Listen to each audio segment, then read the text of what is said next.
Okay, we should be live momentarily. Seems to be working this time. Isn't that wonderful? After I've been fighting this for a week. All right, we are live on YouTube, and so anything you say can and will be used against you.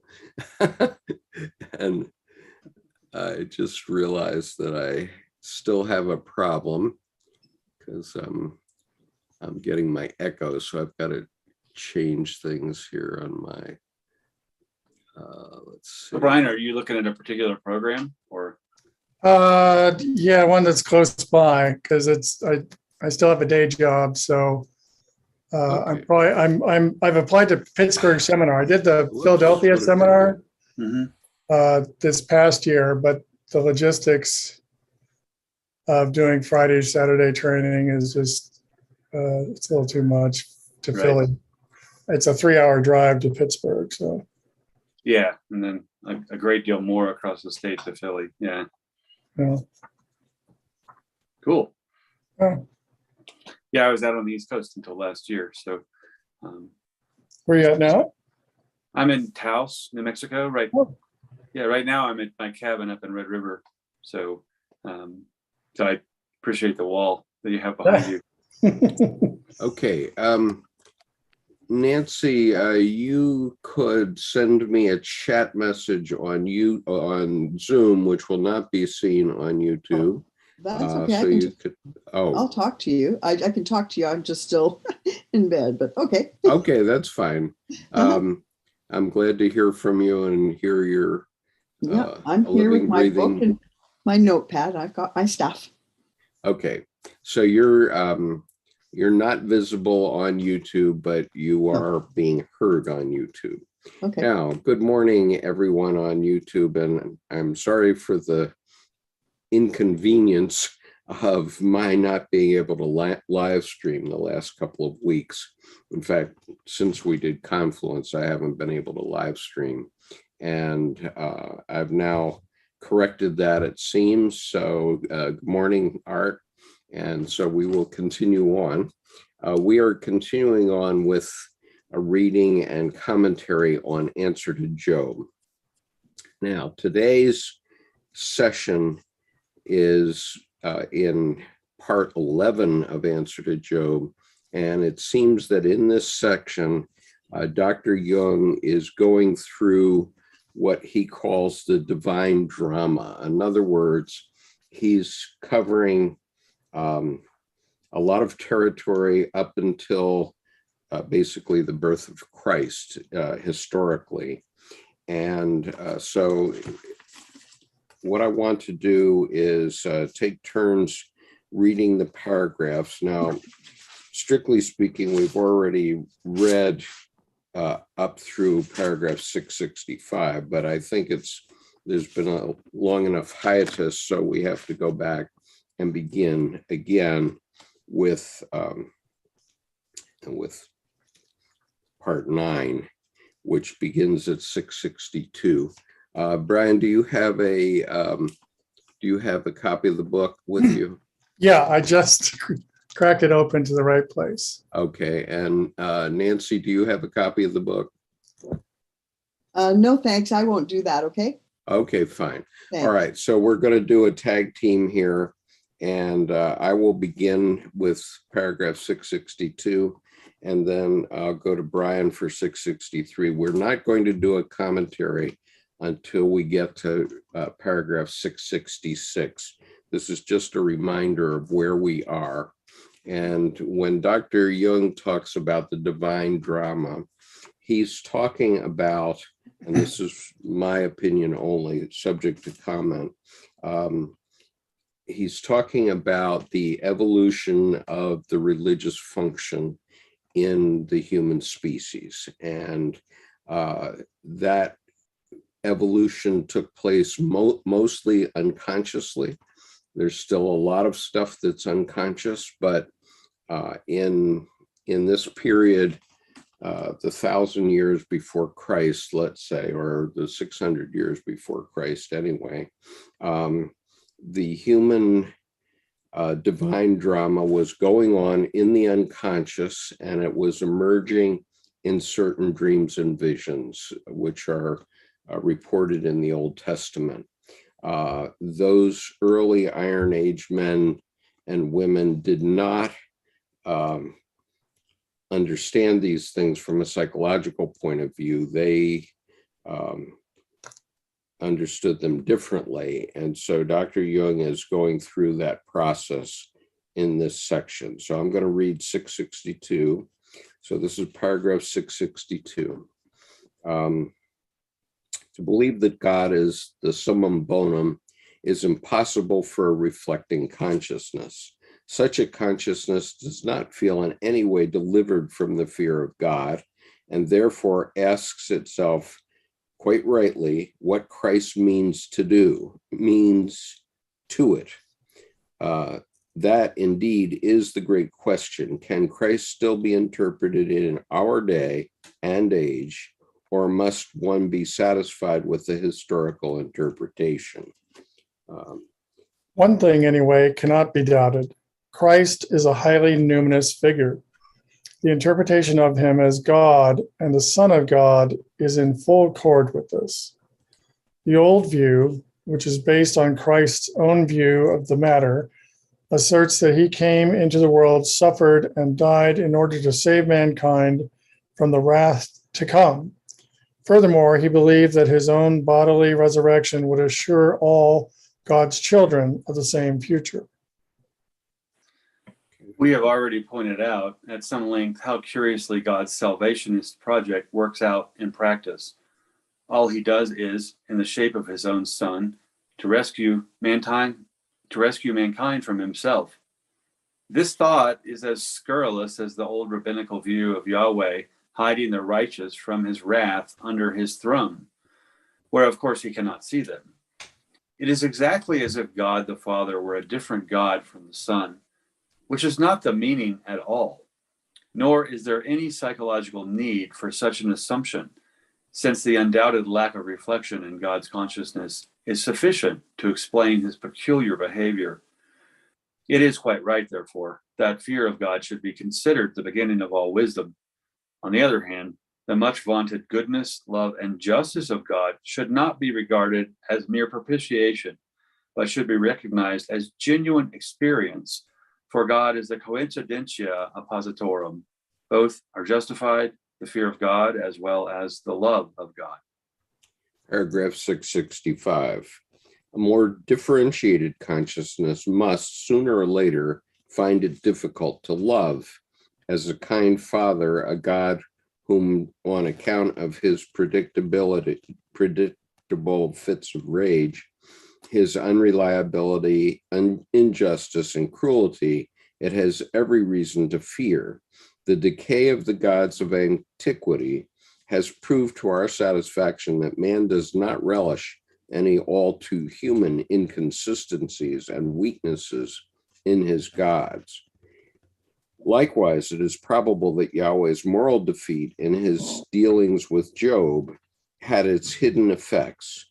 Man's intended, turn the page here. Unintended. Man's intended elevation on the one hand, and on the other hand, a disturbance of the unconscious. For a while, the first mentioned effect remains a mere fact, not consciously realized, though registered by the unconscious. This contributes to the disturbance in the unconscious, which thereby acquires a higher potential than exists in consciousness. Man then counts for more in the unconscious than he does consciously. In these circumstances, the potential starts flowing from the unconscious towards consciousness, and the unconscious breaks through in the form of dreams, visions, and revelations. Unfortunately, the book of Job cannot be dated with any certainty. As mentioned above, it was written somewhere between 600 and 300 BC. During the first half of the 6th century, Ezekiel, the prophet with the so-called pathological features, appears on the scene. Although laymen are inclined to apply this epithet to his visions, I must, as a psychiatrist, emphatically state that visions and their accompanying phenomenon cannot be uncritically evaluated as morbid. Visions, like dreams, are unusual but quite natural occurrences, which can be designated as pathological only when their morbid nature has been proved. From a strictly clinical standpoint, Ezekiel's visions are of an archetypal nature and are not morbidly distorted in any way. There is no reason to regard them as pathological. They are a symptom of the split which already existed at the time between conscious and unconscious. The first great vision is made up of two well-ordered compound quaternities, that is, conceptions of totality, such as we frequently observe today as spontaneous phenomena. Their quinta essentia is represented by a figure which has the likeness of a human form. Here, Ezekiel has seen the essential content of the unconscious, namely the idea of the higher man by whom Yahweh was morally defeated and who he was later to become. Okay, there are 3 footnotes here that are relevant. The vision in which he received his call occurred at 592 BC. That was Ezekiel's vision. It is altogether wrong to assume that visions as such are pathological. They occur with normal people also, not very frequently. It is true, but they are by no means rare. Footnote 3, Ezekiel 1:26 is the biblical reference. Okay, so now we're going to go on. That was the Western issues that Jung wanted to raise at this time, talking about this evolution. And now we're going on to the Eastern view. So paragraph 666, please. Brian, go ahead. In India, a more or less simultaneous symptom of the same tendency was Gautama the Buddha, born 562 BC, who gave the maximum differentiation of consciousness supremacy even over the highest Brahman gods.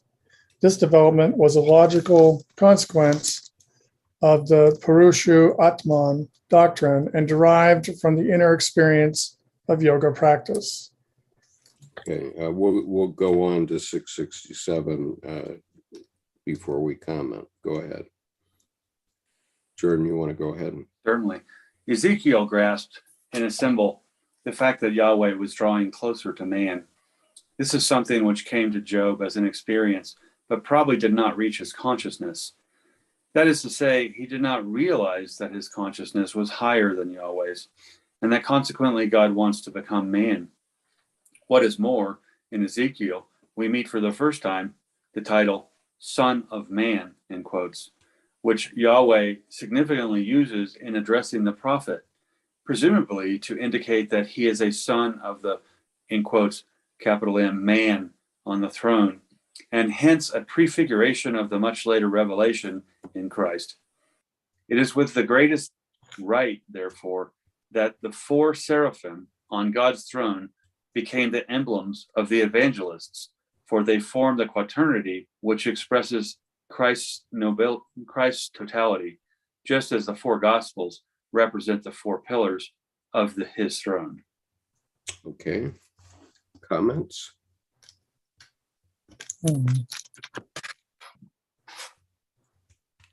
Yeah, I'm especially moved by the Gautama piece that is directly depth psychology, taking this inner divinity and the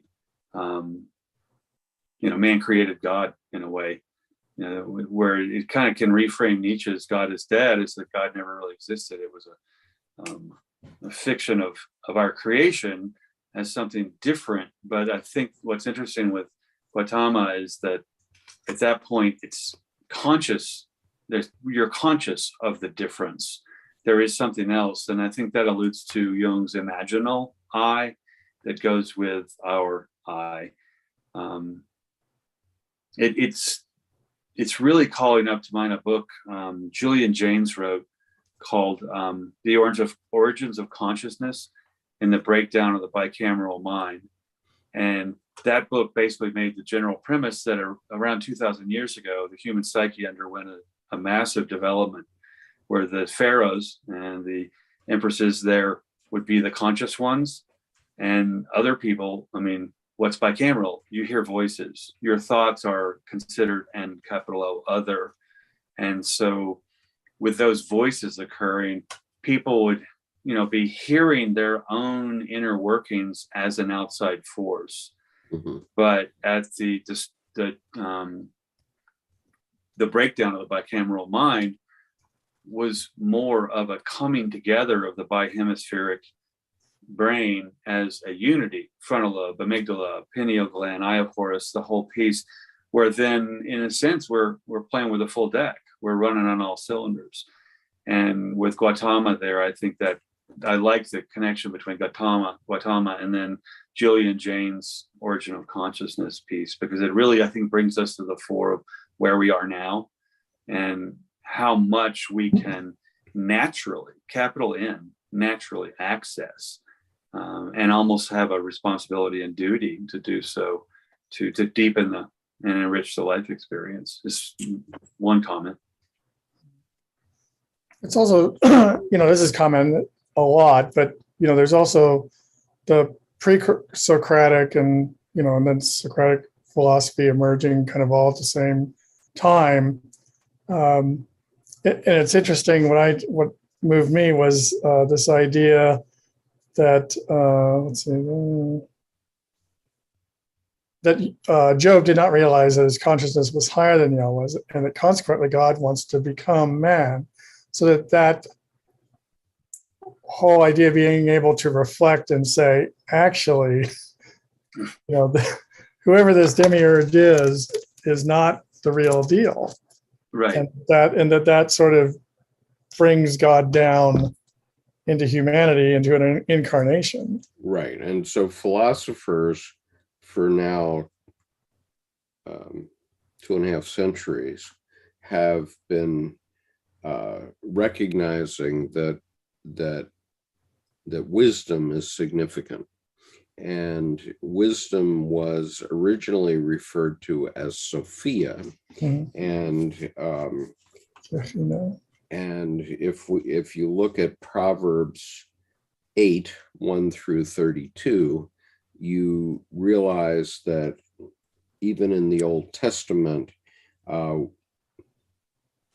people were recognizing the emergence of the feminine in the psyche and the significance of the emergence of the feminine,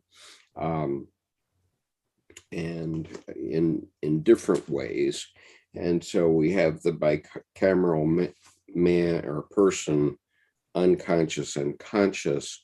And what Dr. Jung was saying here is that unconscious predominated, but over the years, gradually, there was a tension in the dialectic, which is the duality within the psyche, and it started to become conscious. So for the Greeks, they called this the love of Sophia, the love of wisdom, and they were doing this very rationally. That's what philosophers do. They're rationalists, and so they love wisdom, and therefore philosophy means love of wisdom or love of Sophia.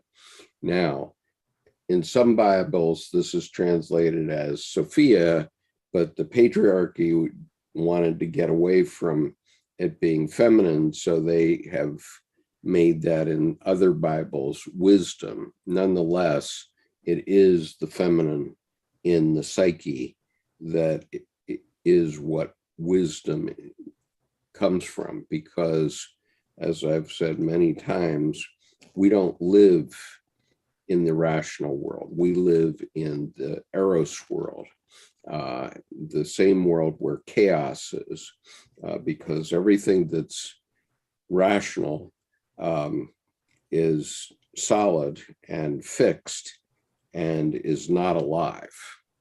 It helps us develop our society based on a structure that we build up, which we call civilization.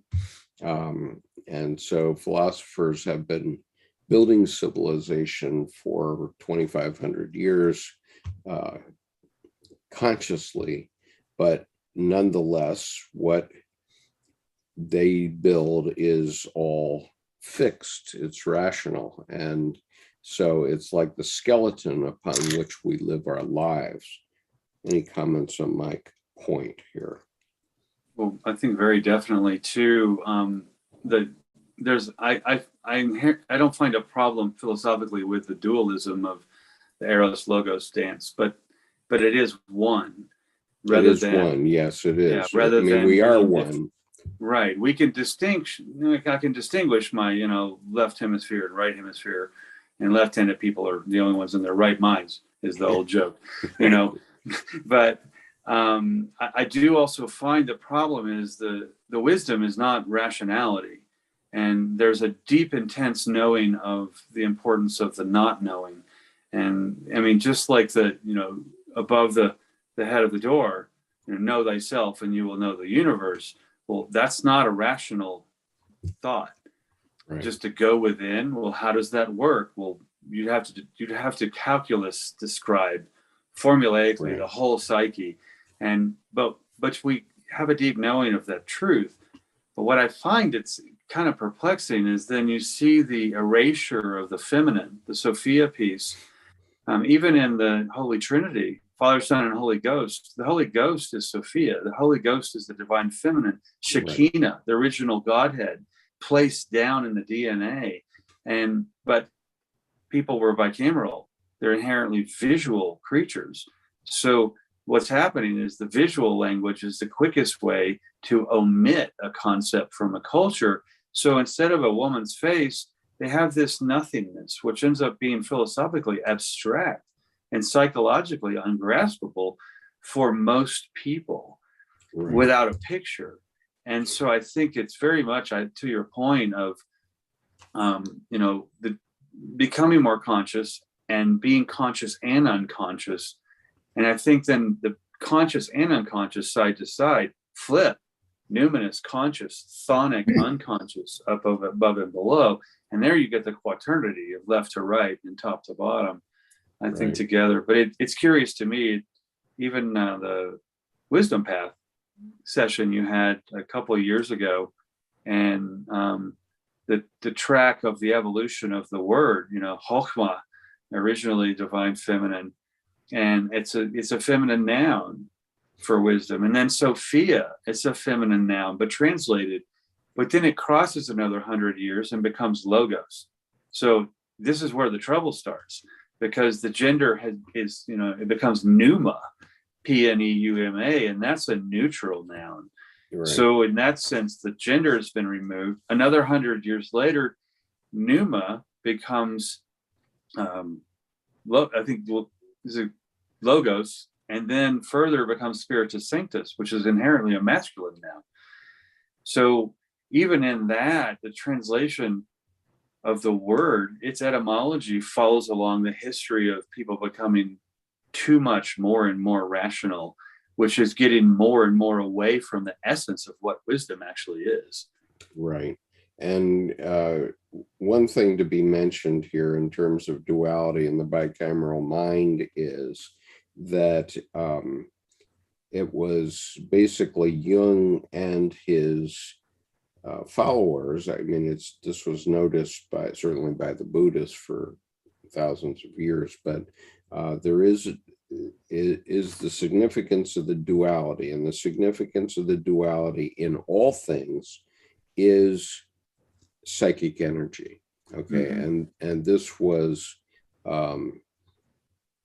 was beautifully summarized by Esther Harding in her book Psychic Energy. She was a first generation disciple of Dr. Jung, And in 1949, she wrote this book called Psychic Energy. Sorry, I can't show it to you. It's invisible. But on page 3, the very first paragraph is really worth hearing and understanding. In fact, the first 2 paragraphs. Okay, so here's what she says in her introduction, chapter 1. Beneath the decent facade of consciousness with its disciplined moral order and its good intentions lurk the crude instinctive forces of life, like monsters of the deep, devouring, begetting, warring endlessly. They are for the most part unseen, yet on their urge and energy, life itself depends. Without them, living beings would be as inert as stones. But were they left to function unchecked, life would lose its meaning, being reduced once more to mere birth and death, as in the teeming world of the primordial swamps. In creating civilization, man sought, however unconsciously, to curb these natural forces and to channel some part, at least, of their energy into forms that would serve a different purpose. For with the coming of consciousness, cultural and psychological values began to compete with the purely biological aims of unconscious functioning. Throughout history, 2 factors have been at work in the struggle to bring about the control and discipline of these non-personal instinctive forces of the psyche: social controls and the demands of material necessity have exerted a powerful discipline from without, while an influence of perhaps even greater potency has been applied from within the individual himself in the form of symbols and experiences of a numinous character, psychological experiences that have had a powerful influence on certain individuals in every community. Let me turn the page here.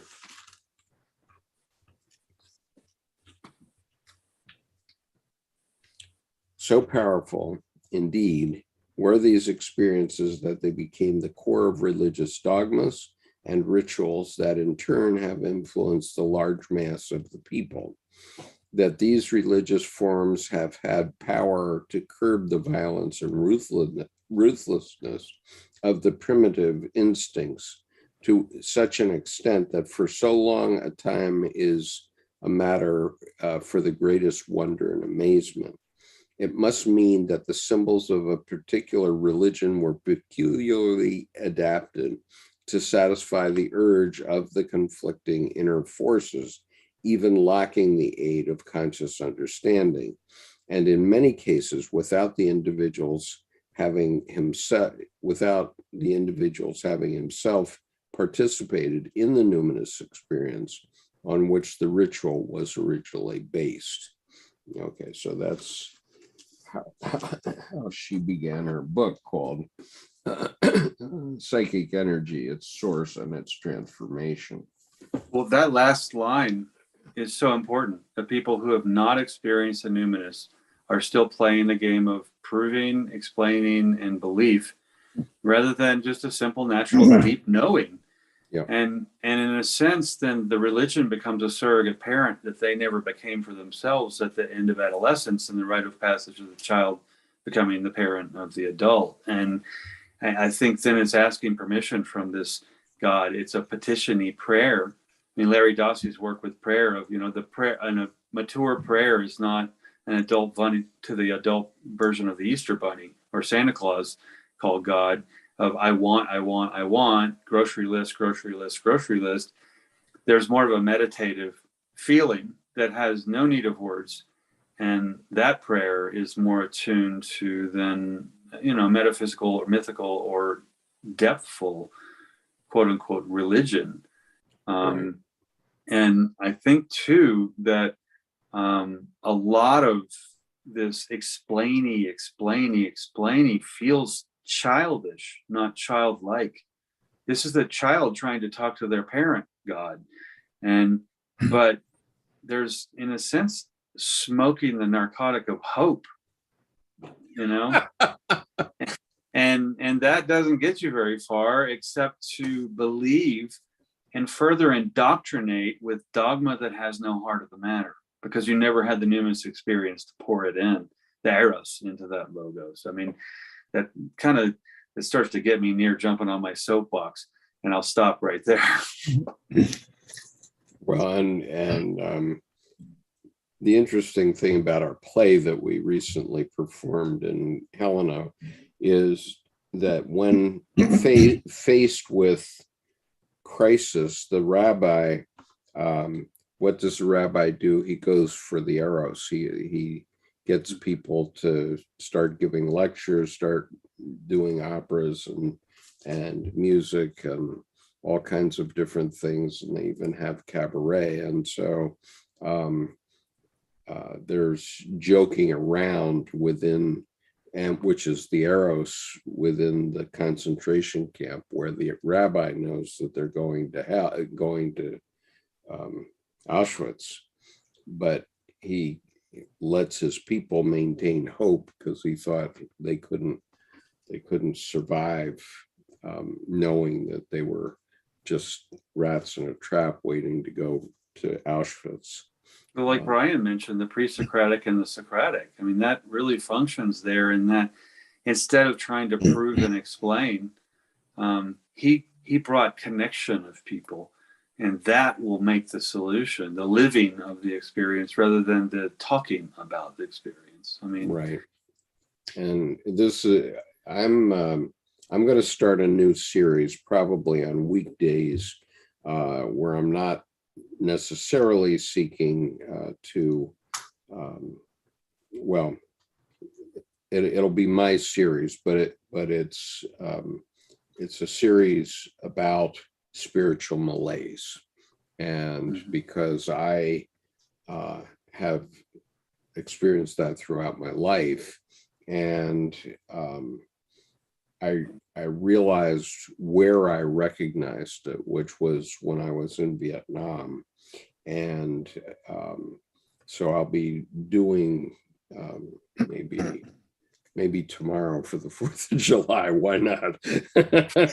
I might start it and tell my story of what happened to me in 1970, and then what happened to me this spring, where I suddenly found that experience in the pleroma, and I looked at it in a much different way.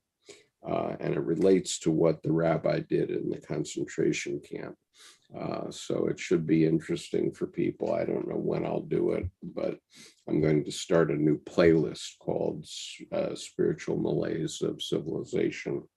Brian, you look like you were going to. Yeah, I was just going to say, I sometimes wonder if caught in a rat trap, I mean, why not make beauty? Right. I don't know that it's just hope. Right. I think that's us.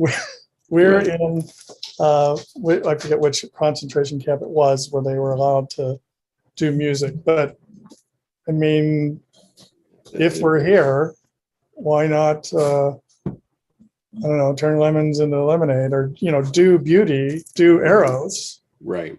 The concentration camp was the Theresienstadt. And yeah, right.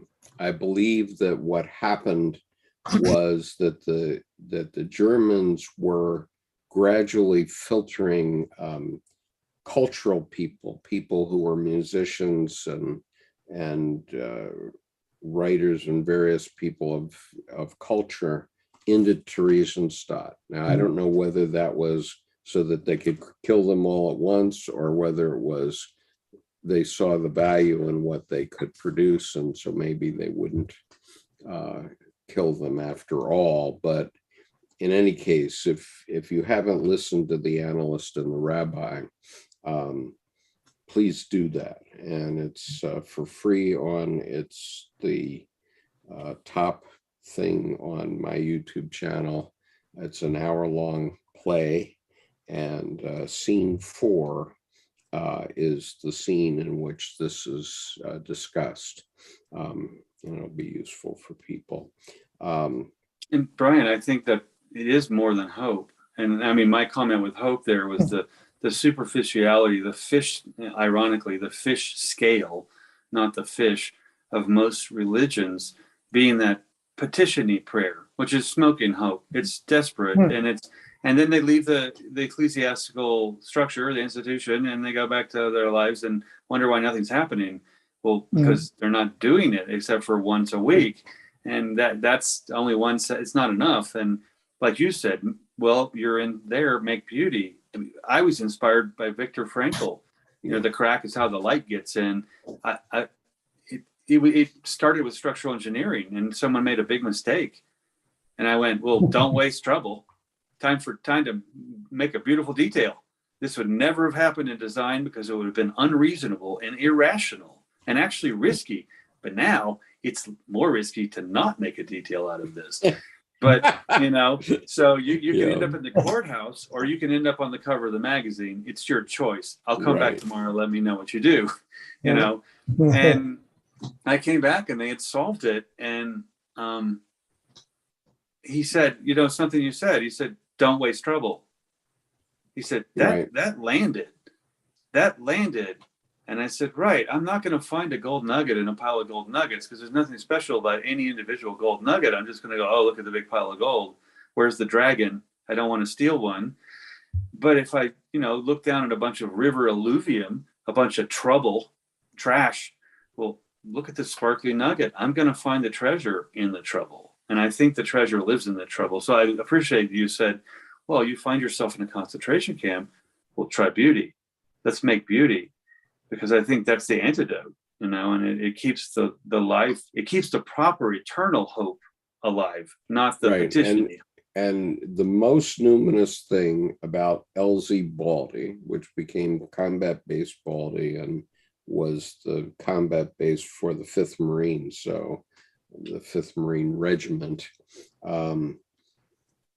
which in effect was a concentration camp. We were concentration camp inmates who ran the POW compound. I was anyway. This is really ironic, but the Marines were, most of us that were there semi-involuntarily in the sense that it was the Vietnam War, and I don't think anybody wanted to go to Vietnam and die. Certainly not. But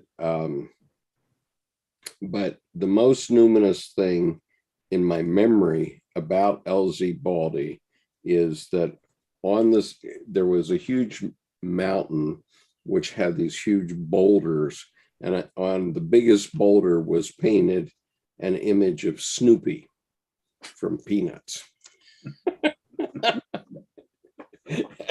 And so this is exactly the point, really. I'll tell more about that experience in a separate thing. But anyway, I'm going to read on to 668 now.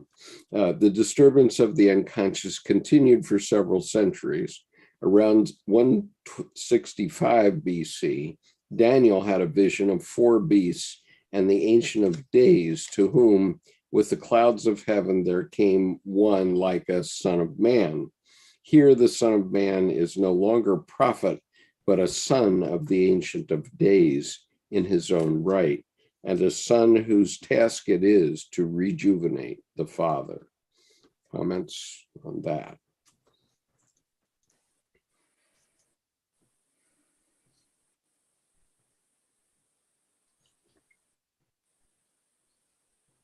I almost think that's that purpose. I think that part of the unconscious becoming incarnated is able to reflect back to the unconscious. It's almost like, I think we're here as witnesses. We're here as the eyes and ears of psyche. So I think that there needed to be the incarnation of God to see what a mess it was. And also to be able to dialogue back and forth. I kind of think, that the Yetzirah Sefer, the Tree of Life, it's on camera, although it has a middle pillar too. Right. But it's got, I think, wisdom and I think logos or, all these opposed things, but they are related. And they're, and they're also, there's paths of wisdom through it. So I see that as kind of integrating, but I think that's sort of, that's what was called for, is an integration of psyche and matter to sort of relate back to psyche. I like what you said there. It really resonates when to make an ability to communicate back and forth, in a sense, as if we were colonized internally by the unconscious. And that would give credence to a misrepresentation of that as aliens, external force. I mean, where in the sense, it's someone not comprehending that this other has its own workings, and it's not an antithesis to us, but a complement. And it enhances simply because you have an envoy both ways across the liminal horizon that's uninterrupted. It doesn't have to go through customs. It goes through boundaries and filters. But I like that, where it created a way for the two to communicate. Yeah. I'm just looking for an image that I want to show you, but actually, can I send you one to show of the Tree of Life? While you're ready. Yeah. And Brian, this speaks to what you're saying, and almost part of to what you weren't saying. Let me just make it so you can share your screen. And I'll make you co-host, and you just bring it up rather than me go chase it.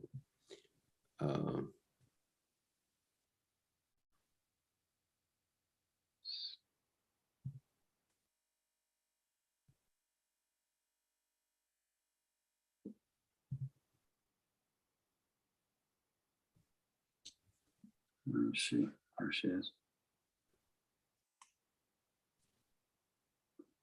See, don't you think they were both pointing out that we're all one? Yes. And in our oneness, we are one, even our wisdom and our faith or consciousness, our subconsciousness and our consciousness. And in that oneness, we create. We create through what we think, say, feel, and do. We send out energy that creates our reality. Yeah, that certainly resonates. I think when we're split, that's when we're uncreative, we're analyzing, we're splitting up, we're thinking. And we're also controlled. Yeah. Yeah. So can you guys see that? Yeah. Yep. Yeah. And that, to me, the temple of severity and the temple of the two, you have the two pillars, but then what I love is if you remove all of this rational Hebraic and the 22 paths, which could be equated to Tarot Major Arcana, and pull it over to hopscotch, people in Judaic traditions aren't supposed to start studying the Tree of Life until they're 42. But if they're played, they learn this with their feet. They literally, hop through rationally they play. So this to me is how important is play to learning. Whoa. Right? I've never seen that before. That's great. Wow. It was so big and so there, I didn't see it. And then one day I'm looking down and I go, wait, what if you put these side by, Yes. Yeah, on one foot, and then to stand on both feet, and take a leap forward on one foot and to stand with both feet. And then tossing of the rock, to where's your what's your goal, what's your destination? So as a thought there. Ah, all right. So I mean that to me spoke to kind of, there seemed to be this piece you weren't saying that didn't need words. Mhm. But it's the wholeness. That's the point. And yet we reside, we're both punished and rewarded to get to the severe side. Yeah, and I laughed at friends of mine who were Jewish. I said, you know what's really cool about not being Jewish? I can start your tree of life before you can. So so I'll help you along, which is, and they're like, no, we just don't go public until 42. So yeah, but no, that's hopscotch piece. When I got this side by side, I just went silent. I was like, whoa, okay. So yeah, thanks for grokking, isn't that, to see that happen. Wow. Yeah, and meanwhile, I'm not finding my picture I wanted to show, but anyway, so we'll move on. Okay, so let me look at YouTube comments. And Wendigo says, just look at some of the nursery rhymes too. And Kathy Kerr says, brilliant hopscotch observation. Okay, so we probably have spent enough time on that. Well, actually, really quickly, I think apropos to modern times, look at the nursery rhymes. I mean, Mary, Mary, quite contrary, how does your garden grow? With silver bells and cockle shells and all in a row. Well, Mary was, she hated Protestants. She was this ultra Catholic. Well, how does her garden grow with all the Protestants that were tortured and killed and planted in her castle grounds? And what are silver bells? They're thumb screws to crush the thumb. What are cockle shells? They crush genitals. So these were ways for people to keep the history alive and actually be irreverent and go against the quote unquote government right in public without being killed. So in a sense, it's dark satire. But Mary, Mary, quite contrary. Well, she was vicious, and so that was all about torture. But then all cutesy, we sing it out to the children, and they remember it. Well, they don't know what it means usually, but when you go back, I mean, those fairy tales and mostly the nursery rhymes are often stories of the times that are just really laden in metaphor or code. Uh-huh. Yeah, that's quite scary. Thank you. Yeah, and that's kind of right now. I mean, Mary, Mary, quite. Let's don't get to that point, please. Okay, Brian, do you want to read on with 669, Mary, please? You're right.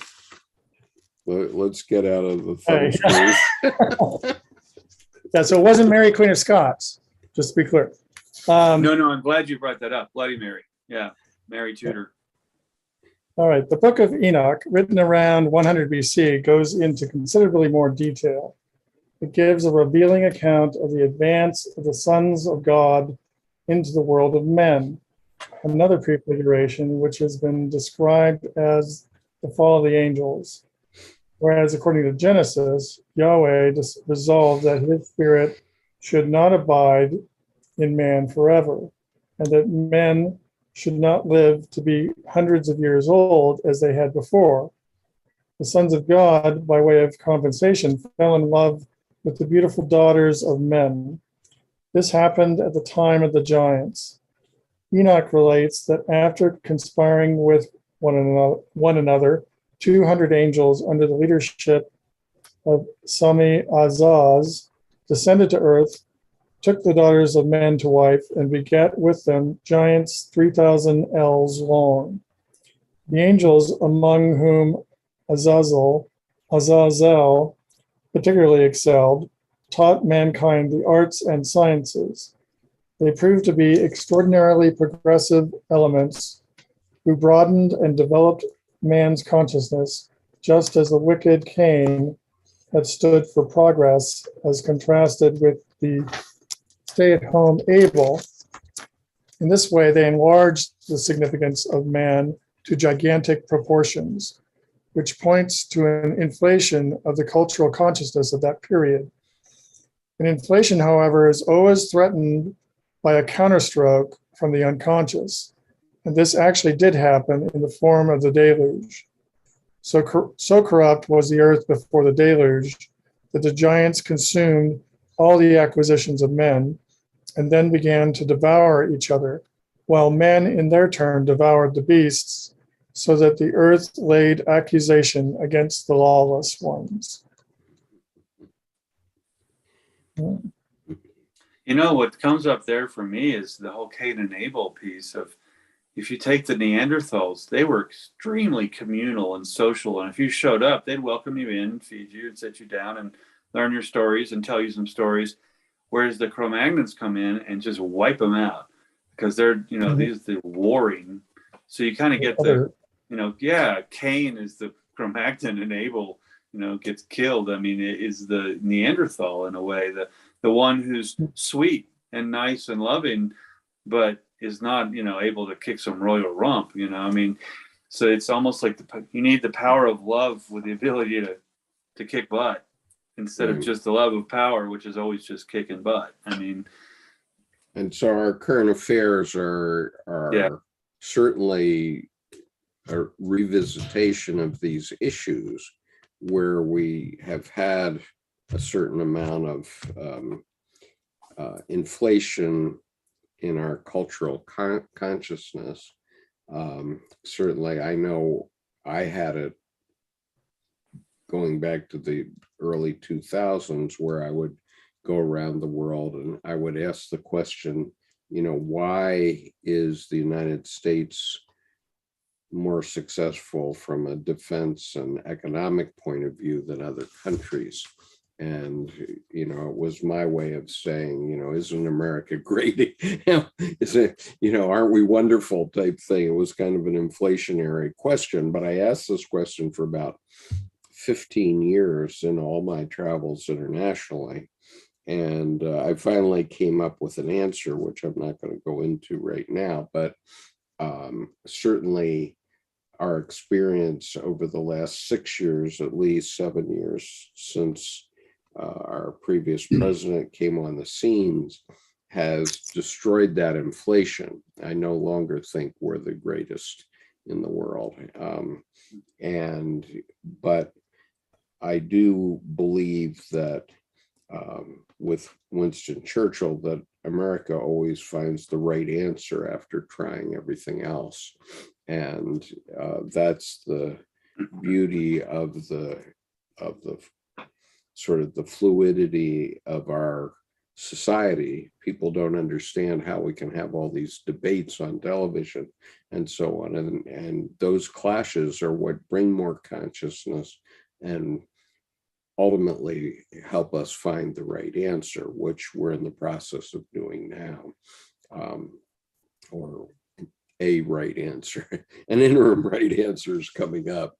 And, you know, we'll see what happens in the United States. What happened in the time of the Third Reich is that the Germany only stopped the regressive movement when all the crockery was broken. You know, then they had no choice finally, and had to become more conscious about where they are in the world. The same with the Japanese. We're stuck in this old paradigm of where the government was, and it was only after everything was destroyed in their countries that they could make the transition into the next thing. And so now we're being tested to see whether we go the way of Germany and Japan before the war and therefore end up destroying everything we've created, or whether we catch it in time and make the necessary changes, it seems to me. But well, it makes the question of Job. I mean, do you have to be brought to your knees only in ashes for the phoenix to rise? Or will you blame the phoenix if it emerges before everything's destroyed? Because then it's destroying everything to arise. I mean, so you kind of get this trouble with transformation in a way that the trickster, though, is transformation's always going on. But now we're in that cyclical place where it's synchro meshing with larger gears. And I saw a meme last week, and it said, well, if you're discussing what you think the Germans should have done before all this went down in pre-World War II, oh, that's what you should be doing now. You know, I mean, that kind of thing. Yeah, where absolutely. Don't look back and go, oh, woulda, shoulda, coulda, if only. It's, oh, well, mine those treasures. If you can see what was happening then is happening now, do you have that as nourishment for proper decision making of what your actionable behavior should be? Right, and let's remember that the Germans already had a huge destruction with World War One, and lost a generation of men. And then we're given the chip on their shoulder intentionally. Right. That's right. And what happened was the women had rage of resentment, so they recreated. They brought a new generation into the world who were young men in the late 30s, and therefore we did it again. So they had to go through it twice. The question is, do we have to go through this twice before we learn? And in the case of Germany, the process took from the early 1900s, before World War One, to after 1945, before they went through the whole cycle. And it's truly frightening what can happen if we don't get the bull by the horns. Well, it is, and I think Brian just put a great counterpoint to that bull by the horns with just this wonderful quote from Octavia E. Butler: "All that you touch, you change. All that you change changes you. The only lasting truth is change. God is change." Yeah, that's. I thank you for putting that up. That's strong. Yeah. Talk about concise. I mean, 1, 2, 3, 4, put it right together. Well, and Liz Cheney made a great point in her debate last week when she said, if we destroy the Constitution, then who's going to enforce your Second Amendment rights? To her fellow Wyomans. And that's a killer argument, because if you introduce chaos, then you can no longer claim your Second Amendment rights if you destroy the Constitution. And so there has to be a balance. And then the 14th, that, which is pressing right now too. I mean, sure. Right. And so anyway, but let's go on. Brian, do you want to read 670?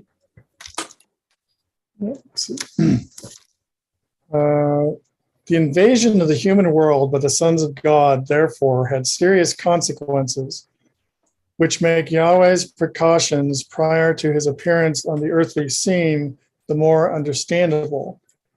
Man was completely helpless in the face of this superior divine force. Hence, it is of the greatest interest to see how Yahweh behaves in this matter.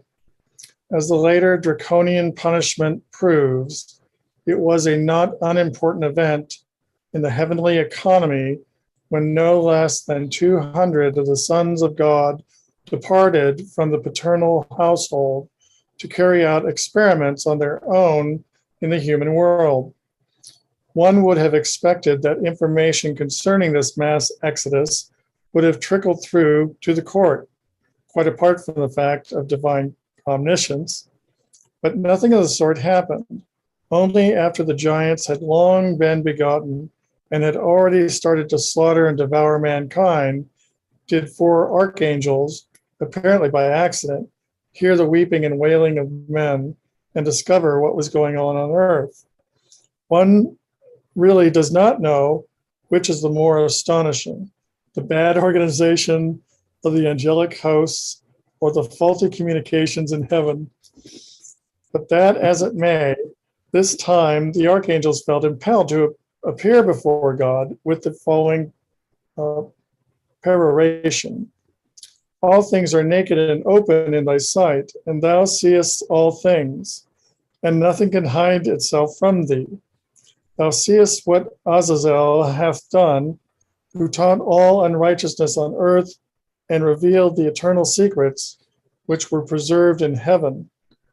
And enchantments hath Samiaz taught, to whom thou hast given authority to bear rule over his associates.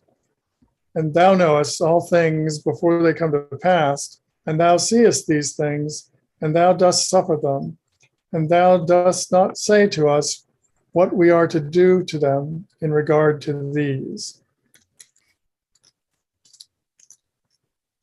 I love the description of the chaos / otherwise known as nature. One really does not know which is the more astonishing, the bad organization of the angelic hosts or the faulty communications in heaven. You know, it's like as they're staring into the swirling abyss thinking, oh, that's how we manage. But no, it's like that's just a beautiful statement. And then I was going to say, and then to placate the authority, to use Pullman's term, by saying things that are obviously not true. Mm-hmm. Yeah, out of fear of wrath and rage of this sort of uncontrolled, raging bull in a china shop God. Yeah, and you're kind of the Kevlar umbrellas of I'll just make up stuff that's not insulting to protect myself and you on high, and every once in a while that's a really good point. I mean the truncating authority piece, which is interesting because you're cutting it off at the knees and it gets shorter, but it doesn't know it because the head's still way up here. Right, and still unconscious, and the angels came out of unconsciousness into humanity, but oh well, it took some time. You want to go on with 671? Sure. 671. Either all that the archangels say is a lie, or Yahweh, for some incomprehensible reason, has drawn no conclusions from his omniscience. Or, what is more likely, the archangels must remind him that once again he has preferred to know nothing of his omniscience. At any rate, it is only on their intervention that retaliatory action is released on a global scale. But it is not really a just punishment, seeing that Yahweh promptly drowns all living creatures with the exception of Noah and his relatives. This intermezzo proves that the sons of God are somehow more vigilant, more progressive, and more conscious than their father. Yahweh's subsequent transformation is therefore to be rated all the higher. The preparations for his capital I incarnation give one the impression that he has really learned something from experience and is setting about things more consciously than before. Undoubtedly, the recollection of Sophia has contributed to this increase of consciousness. Parallel with this, the revelation of the metaphysical structure becomes more explicit, whereas in Ezekiel and Daniel, we find only vague hints about the quaternity and the Son of Man. Enoch gives us clear and detailed information on these points. The underworld, a sort of Hades, is divided into 4 hollow places which serve as abodes for the spirits of the dead until the last judgment. 3 of these hollow places are dark, but one is bright and contains a fountain of water. This is the abode of the righteous. Okay. So consciousness is coming. As we see the symbolism of the cross, to the left and right, there's a thief that's going to hell and a thief that's going to heaven. Mhm. And above is heaven and below is whatever we are. That's what we're getting to here. And so the righteous now understand what they're doing. Okay. And I would urge everyone to look at Tim Holmes's opening talk for our confluence a few weeks ago, because he was pointing out that in organizing our confluence, we did not seek sponsorship by any church or by any other organization. We just formed ourselves and did what we did, so that we were not bound in terms of what we did by any requirement from anyone, not even Jungian analysts. Okay, the Jungian Analyst Society, which to me is largely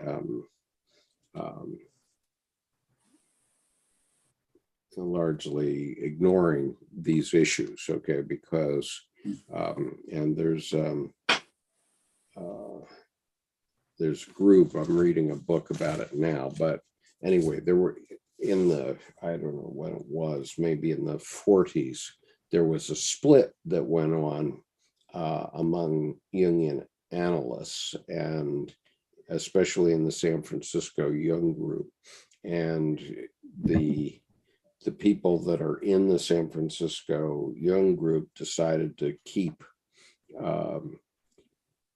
Jungian analysis completely rational, and then there was a group of women who said, no, if we're going to do Jungian work, we have to talk about religion and eros. And so they split off from that group. And I'm going to excuse myself just a minute while I go get the book that I'm reading now, which is quite powerful. And I'll be right back. Well, it's interesting, Brian, you mentioned, the pre-Socratic and the Socratic earlier. And, the capital R Greek reason is just a bane to everyone's existence of, why are you trying to make everything brittle and stale and squeeze the heart of the matter out of it? I mean, what are you trying to prove? It's the end, you have this hollow bone, no more marrow, and you go, oh, if only I would have experienced it while it was alive. Because now I know, but it's too late. Like with the giants here, when they were long begotten kind of thing. But interesting to me, they mentioned, the Hades of sorts here, that we get these potsherds of the past. And what's interesting about Hades, and even now, people name their dog Spot, right? And well, Cerberus, Hades, beast, guard beast dog. Well, Cerberus comes from the Kerberi, Kerbere, which literally means spotted. So Hades, the lord of the underworld, named his dog Spot. So, that piece trickles down, but then the rest of the stuff doesn't, people don't see. So it's interesting to me that, and there may not be any correlation there, but the fact that Kerbere is Cerberus, which literally means spotted, you can kind of humanize these things to see, oh, we lifted some of these things directly. So people remember selectively pieces and potsherds of these stories. But again, the Holy Ghost, no picture, people don't pay much attention to it. And Father or Son, no picture, but somehow they know because it hasn't been erased for so long. Well, it struck me. I mean, this is already, I'm sure it's known, but it just hit me. The just confronting these limitations and the actual lack of omniscience, but that it kind of boils down to Yahweh is a mere complex. There's archetypal material under it that have accretions and adherent properties, and and so are all the angels and all the other things. But it just seems like it's a complex. It's not the only complex in the archetypal space. I think you're right about that, because also too, how else to explain the hiding the righteous under the throne? If you're omniscient, you'll know about the blind spots too. There are no blind spots, but in a complex, there are definite blind spots of missing pieces that cause that complex in particular to identify and present as a particular complex, because it's blind spotted to things that aren't of its identity, namely under the throne. I mean, that's always, I always kind of laugh. It's like, oh, look at the omniscient one who doesn't use the omniscience. Mm-hmm. Yeah. Or doesn't really have it. Or doesn't really have it. So yeah, it's a lie. It's a foil. It's a lie. Mm-hmm. Which is then, how, for example, I mean, I don't want to go into ancient aliens as a thing so much, but if someone comes who's that far advanced from you, they can act like a deity, and you will believe they're a deity because it brings magic back, the unexplainable. And so I think like the bicameral versus the pharaohs, I mean, there's such a distance in psychological development that it appears to be divine, when in reality, and then you're led that way. But in reality, it's just simply the marked contrast present that someone up here is way capitalizing on. Yeah, yeah. Okay, so the book that I was referring to is this one, Reflections of a Passerby, by Eleanor Norris, Jesus, Jung, and the Power of Choice. Okay, now, Dr. Norris, this has just been published by Chiron a couple of weeks back, and I urge everyone to get this book from Chiron or from Amazon. I suppose it must be on Amazon as well, and read it, because what it does is it pulls all of these ideas together. And Dr. Norris was part of something called the Guild for Psychological Studies, which was these three women who broke away from the Jungian Society of San Francisco and started their own retreat center, because the Jung Society of San Francisco at the time, and mind you, this goes back to the late 1940s, was not willing to acknowledge that there was anything religious or spiritual about Jung's psyche, and they had broken it down into this new language of anima, animus, blah blah blah, unconscious, consciousness, individuation, all those words. They only wanted to talk about the meaning of the words and put a structure, a conceptual structure, on Jungian psychology. And what this Guild for Psychological Studies has done is shown that there's a religious aspect. Now, I suppose that the Jung Society of San Francisco might have evolved since the time when these three women broke apart, but apparently this guild is still operational, and they do a core seminar once a year, apparently a 16-day seminar in which they pull all the synoptic gospels and many other things together. I'm 75 pages into this book now, and I'm just finding it fascinating, because it really confirms almost everything that I've ever thought about Jungian psychology going way back, but I had to find it for myself. She's put it all together here. I don't know which is better, honestly. Well, honestly, go ahead. Because what she says is that you do have to find it for yourself. And which I concur with, absolutely. But it is leading to very significant evolutions, including my evolution about Elsie Baldy and Snoopy and all that stuff. So, well, yeah, and honestly, the thing is that experience, the impetus and the drive and the inspiration to have that psychological rite of passage, the individuation across life, is irrational to the rationalist because it's not rational. Right. I mean, anything that's not rational is irrational. Well, that is living in a petty, childish, dualist, limited fashion. And there's no power of limits like in calculus, as x approaches infinity kind of thing. I mean, you don't play the actuality of how the world works. You're insulating yourself into the capital R reason. So I find when, it's important to think. I mean, like Jung said, thinking is difficult. That's why people judge. But the interesting thing about rationalists is they're one of the most judgmental, other than hyper-religious fundamentalist people. And the reason is they don't allow the discourse of serendipity and synchronicity. And the fact that the wind changed direction, oh, that's irrational. Why? You don't need to know.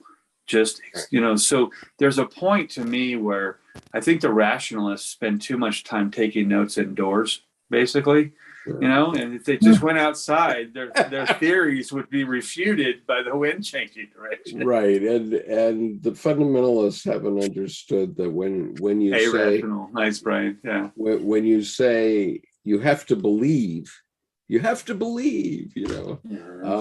actually, if you're believing what somebody else is telling you. Dogma and rhetoric. Yeah. You're not knowing yourself what the truth is. Mm-hmm. And so you have to find the truth. And I'm not sure you can find the truth by this book. I think she has found the truth. And she's reconfirming things that I've found in my own seeking. What I don't know is whether you can read this book and grok it, or whether you actually have to go through it, honestly. And Brian, you probably have some comments on that since you've been at this since '86. Oh, well, I took a long break. It's a long story. And got busy. I actually went to med school as my midlife crisis. So I've sort of reestablished in the last 10 years. But yeah, I think that I can't imagine without this foothold in, that the irrational is one, real, and two, powerful, and three, not to be trifled with or ignored, that I think my experiences would have played out very differently. One thing that hits me, just kind of as an aside, is could you repeat your last point? Which I think if I hadn't been if I hadn't read Jung and gone to Jung Club, conferences and lectures and workshops before I got super rational for a while to get through, that was still there. It was still conscious. I even did like an art project in med school that was alchemical. I found these speakers and I put the pictures from the Splendor Solis in these beakers and had them relate to things that happen in medical training, etc. But I'm just saying that if I hadn't had that, I think that I would be in a different place entirely. So I think it absolutely has an effect. There's an accumulation and there's an interplay and cross-pollination, you know, between experiences and this sort of thought. One thing that I wonder about, anyway, at least as I want to say late childhood, definitely adolescence, had like all sorts of, you know, doubts about what I was being told arise. I just opted out of church. But it seems to me, in order to play the game the way the game is being played, that one has to exile doubt. It isn't just believe, but it's splitting off, which to me is traumatic. Well, surely it is. It has its own consequences. Yeah. I'm glad you put it that way, because to me, the exiting of doubt, the way I came at it was that all forms of shame should be made to walk the plank, because I'm living with this dude right here, me, till the end. So everyone else, that's their job if they want to try to take me down. But you know, there's no reason I should play into that. And I think that the unforgiven pieces that you never even did. I mean, the original sin. I mean, I have this cartoon. It's a little baby, and it's like original, and he's like, you know, original sin. I just got here. WTF did I do? You know, you know. And what's interesting, you know, and to me, it just says it. And at the same time, if I go back to St. Augustine, he used a poor Greek translation from the Latin that actually changed the pronoun, so that instead of in that, which is vague, abstract God, it became in whom, which then blames the person. And so 600 years later, we see, you know, the mistranslation pulls through. Even look at Anno Domini. It's not our Lord, it's the Lord. So you get this mistranslation of a couple of pronouns that points the responsibility at people who never did the action, instead of being a corrective and a lesson to go, oh, that makes sense. I'll listen to that. I should learn that. Not I should feel guilty that I never did it, kind of thing. And I find, so for me, it was that, you know, if it's shame, that's a fish scale. It's what's the heart of the matter? Because there's responsibility and guilt, but there's so much people feel like crap. You know, it's not that they don't like themselves. They're told and taught that they're not worthy, and that nothing they do has substance, and they will forever be trying to prove and prove and prove.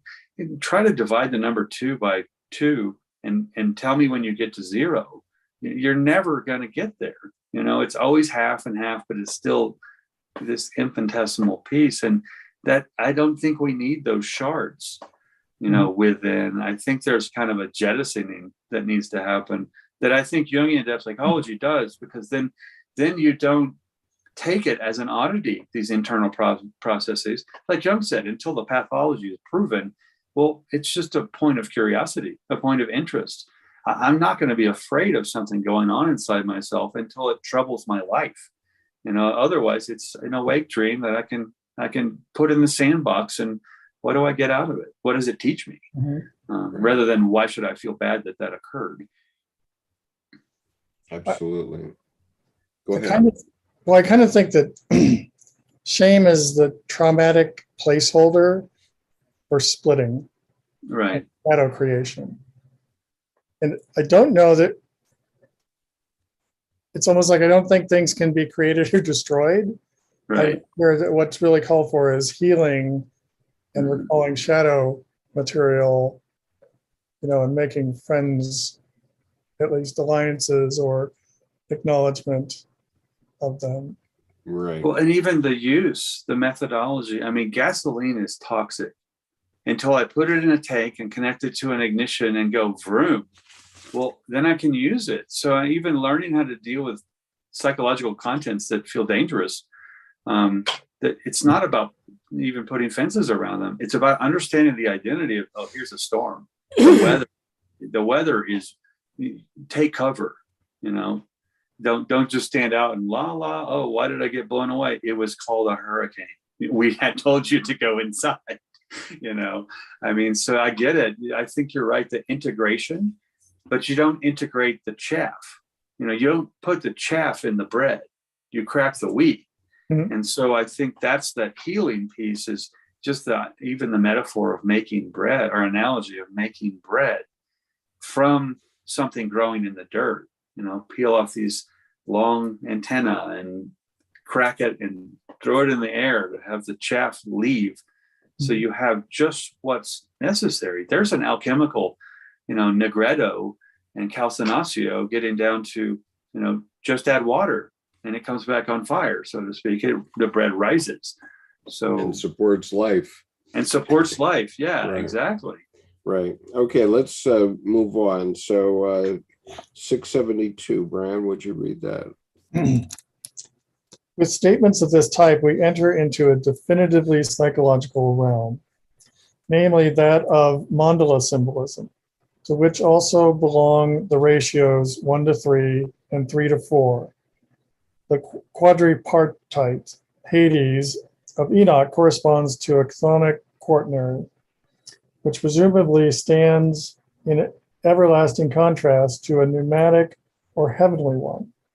The former corresponds in alchemy to the quaternio of the elements, the latter to a fourfold or total aspect of the deity, as for instance, Barbello, Colorbas, Mercurius Quadratus, and the four-faced God all indicate.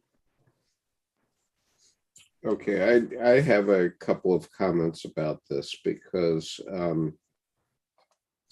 I came up in a different society basically from the time I was 15. I went to Japan when I was 15 years old, and in Asia, a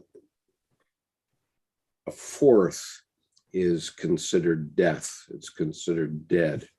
And in fact, in the Chinese language, the word for four is death. Mm-hmm. The same in Japanese. Ichi ni san shi. Shi means death. In Chinese, er san su. Sun means death. And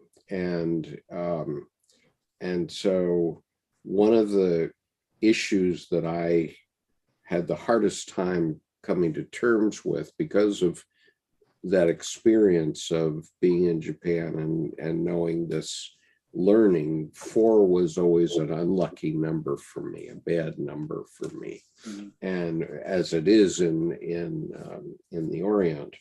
And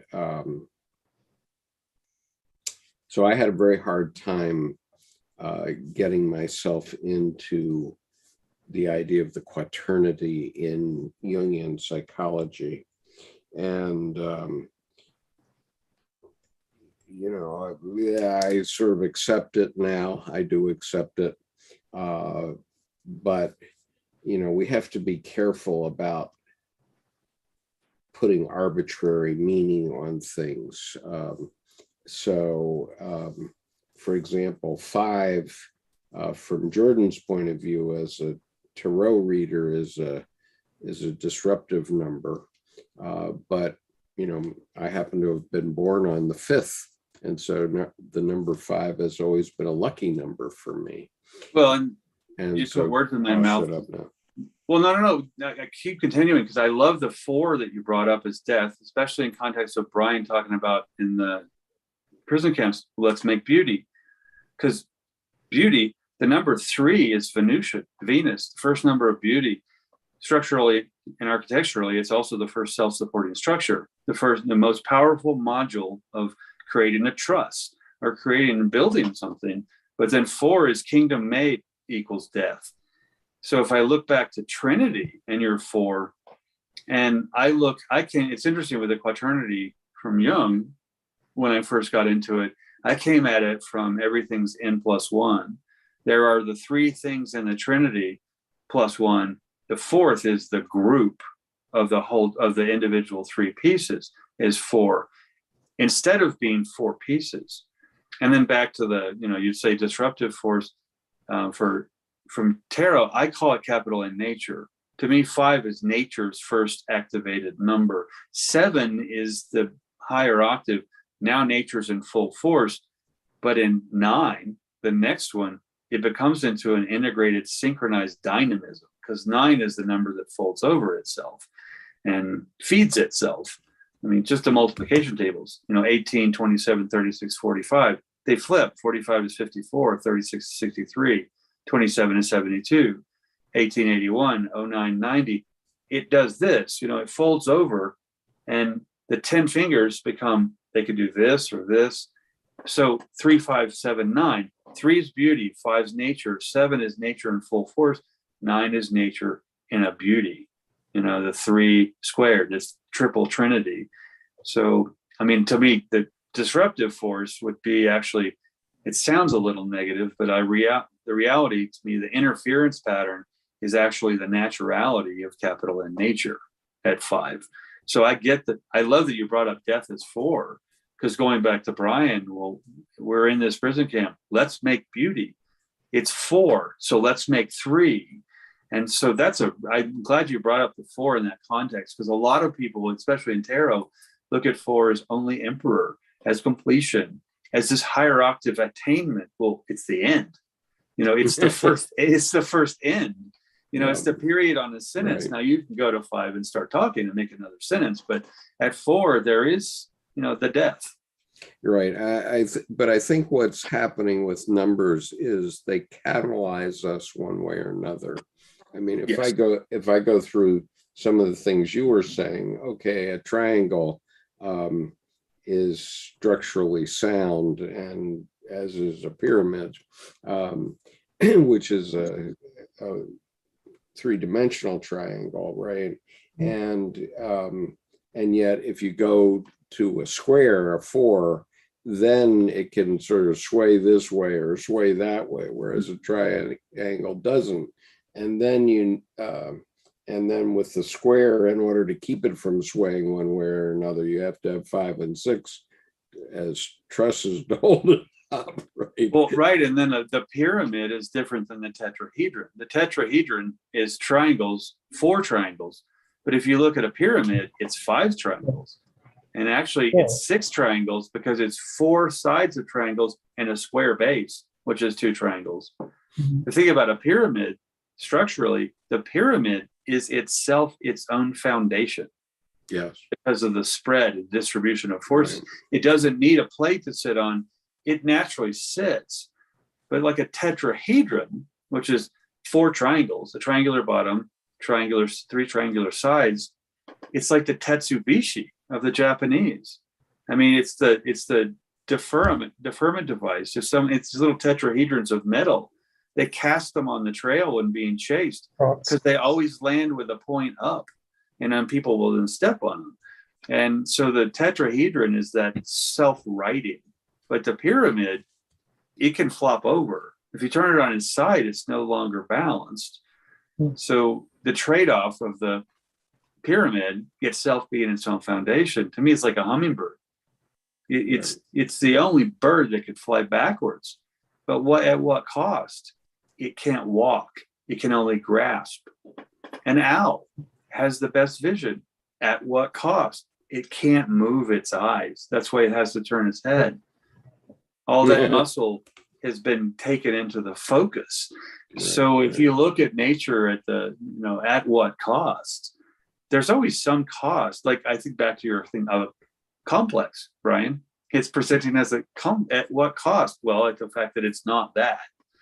It's right. I have a question here that I want to address to Jamie Perez. Jamie is a friend of mine. He's a young man. He's now a senior at Purdue, and my question, Jamie, for you is, because I know you've had great interest in Jungian psychology for years now.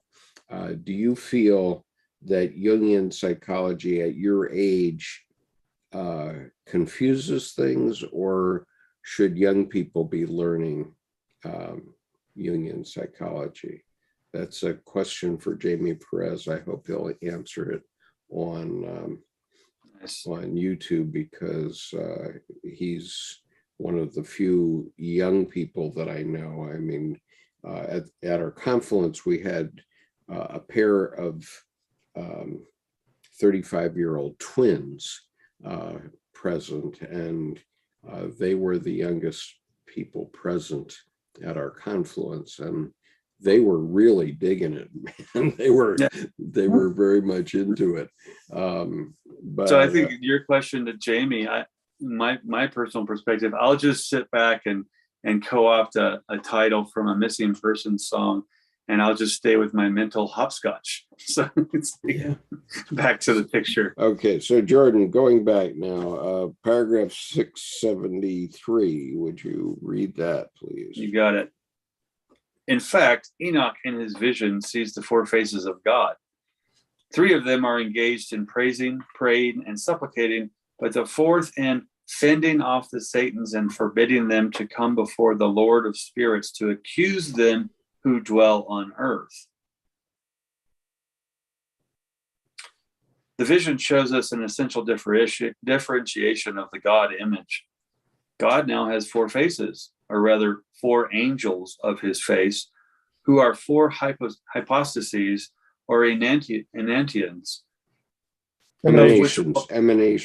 Oh, I should put these back on. I like the enantians, like enantiodromia better. Emanations, of which one is exclusively occupied in keeping his elder son Satan, now changed into many, away from him, and in preventing further experience after the style of the Job episode. The Satans still, plural, capital S and plural, the Satans still dwell in the heavenly regions, since the fall of Satan has not yet occurred. The above mentioned proportions are also suggested here by the fact that three of the angels perform holy or beneficial functions, while the fourth is a militant figure who has to keep Satan at bay. Let me go on to the next one too, because I think it applies. This quaternity has a distinctly pneumatic nature and is therefore expressed by angels, who are generally pictured with wings, i.e., in essence, as aerial beings. This is the more likely, as they are presumably the descendants of Ezekiel's four seraphim. The doubling and separation of the quaternity into an upper and lower one, like the exclusion of the Satans from the heavenly court, points to a metaphysical split that had already taken place. But the pleromatic split is in its turn a symptom of a much deeper split in the divine will. The Father wants to become the Son. God wants to become man. The amoral wants to become exclusively good. The unconscious wants to become consciously responsible. So far, everything exists only in statu nascendi, which would be a state of sleep, nascence. Okay. Any comment on this before I go to Jamie's answer? Yeah, I think it's an kind of an older statement by Jung that the quaternity of the Godhead, at least in the Christian sense, is the Father, Son, Holy Spirit, and Satan together. Mm-hmm. Satan is the shadow of the Trinity. Right. And I think interesting you should put it that way, because of course in 1950 the Pope made the fourth part of it as Mary, Mother of God, and then if we remember the fifth element, Jordan and I have been talking about the fifth element somewhat in the Tarot over the last couple of years, is But there's a movie called The Fifth Element, and the fifth element is a woman coming out of that mess, right? She emerges. Well, and it's interesting. I'm glad you brought up the papal decree that the fourth was Mary, because then just look at that. Oh, great. We have a new way to stick a woman in a spot that people would demonize even more. And right. I mean, you want to talk about, I hate to call it thoughtful. It's not benevolent, but it's like it goes against the grain of, I mean, from my perspective, Lilith. It's like, but it's Travaggio Boni, right? Yeah, any book worth burning is worth reading. Any woman worth demonizing is worth getting to know better. It's like,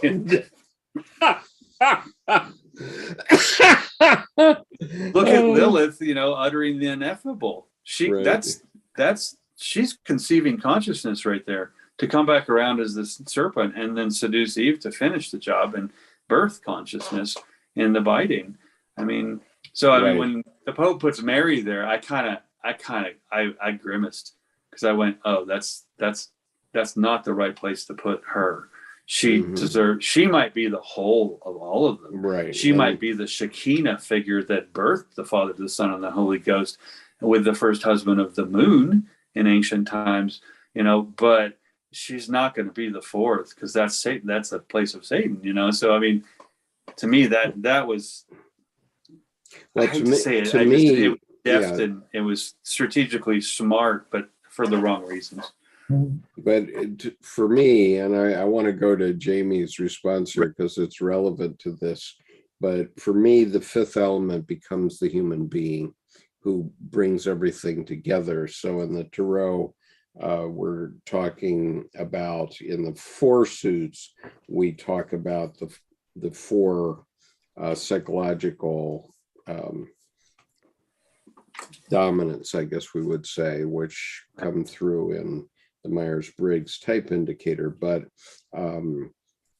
now there is a fifth tarot, fifth element tarot, where there's a fifth suit in the cards, and for my lights, that fifth suit is the human being who can look back on the other four suits, which are sort of static, and intuit the meaning of it all. So I just want to, and I don't want to get into a discussion of tarot, so let me just read Jamie's comment here. And so remember, the question was, is it a good thing or a bad thing that Jamie is conversant with Jungian psychology now, right, as a senior at Purdue? And his answer: I believe there is already a movement toward it. Shadow work was trending on TikTok the other day.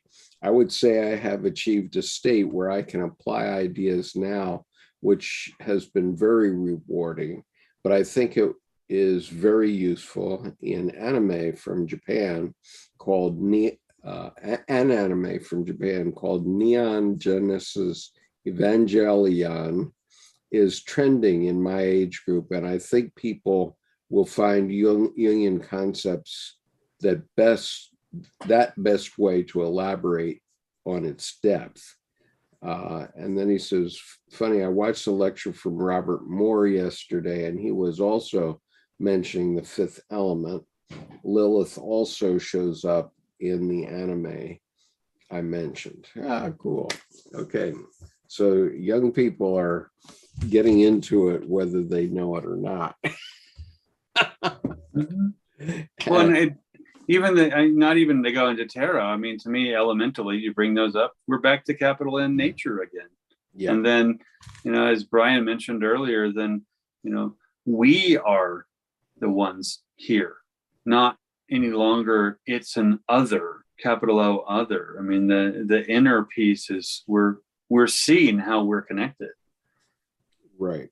Okay, I think I'm going to stop here because this is kind of an endless section of Answer to Job, and we've been at it for 2 hours, And so this is the 3rd of July. And so We'll we'll put the start, anchor down in the abyss. yeah, 676 for next week, starting with that. And meanwhile, let me just ask Nancy if she wants to comment on this session, whether it has been useful for you. Yeah, no, I've enjoyed it. It's always very good. Thank you very much, guys. That was fun. Okay. Yeah. No, it's always good. Open the mind. Mm-hmm. Yep. And see what pours in. Yes. And that's what I've come to realize now, that the purpose of Jung's whole psychology is to bring us closer to the healing power of the unconscious. And what I realized was that we can heal ourselves. Our unconscious will heal us if we pay attention to it. Mhm. And what we were doing in Helena, Montana a couple of weeks ago was to open people up to the idea, the healing power of certain events. And so we had Colleen Kibert, who brought a ceramic quilt and then talked to us about the experience. And she had with her 4 or 3 other women, I think, 4 other women who had worked on this quilt. And the idea was, and so it's a quilt that's made with tiles, ceramic tiles. And wow, the experience that these women had as they developed this quilt was really remarkable. And it really opened them up to new possibilities. And so when we think of these things, when we think of church or religion also is doing that. It opens us to religion. So when you go, I mean, it opens us up to the unconscious. So when you go to a church service, regardless of denomination, what it is doing is through ritual and words, it causes you to think about things that aren't physically in the natural world, mostly. And that in turn opens this healing power. As Holderin said, that as trauma also opens us to the healing power, because that's, the healing power, the unconscious comes up with solutions to things, even if there's trauma. And probably Brian has experience with this, with his own midlife crisis, let's say, as he said he went into medicine, and presumably that had a certain healing power for you, Brian. Is that would that be correct? Healing and wounding. Healing and wounding. Yeah. You definitely have to become more conscious if you're going to become a doctor, right? Or not. Or not. You better hope you've got one that is more conscious. Well, there's knowledge and rationality that isn't necessarily wisdom. Yeah. It's highly rational. So in many cases, there's a lack of wisdom. Yeah, the irrationality of too much rationality. It's like, yeah. So, Brian, I endorse your idea of moving into a different area of the profession now, although not into psychiatry. I think Jungian analysis would be a good place, especially if you're open to the spiritual aspects, which you have to be in order to be here. That's a kind of new lifeblood that is needed in the Jungian analyst community, think.